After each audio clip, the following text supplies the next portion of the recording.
नमस्कार. आपल्याला जो दिसतो आहे तो हॅमरहँड प्लॅटफॉर्म आहे. त्याचे डोके हातोड्यासारखे रुंद दिसते. हा साप नाही आणि जळूही नाही. हा एक प्लॅटफॉर्म सपाट कृमी आहे. प्रामुख्याने ओल्या मातीमध्ये, बागेत किंवा पावसाळ्यात दिसतो. हा गांडोळे आणि इतर लहान मातीतील जीव खातो. हा माणसावर हल्ला करत नाही, पण हाताने उचलणे टाळा. काही प्रजाती त्वचेवर त्रासदायक रसायने सोडू शकतात.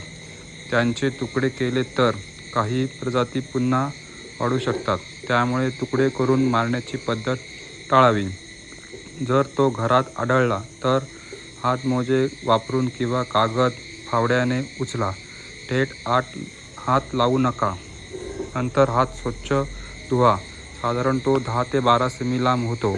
तुम्हाला हा व्हिडिओ आवडला असेल तर चॅनलला फॉलो, लाईक, सबस्क्राईब करा. चला तर मग बघूया पुढच्या व्हिडिओमध्ये.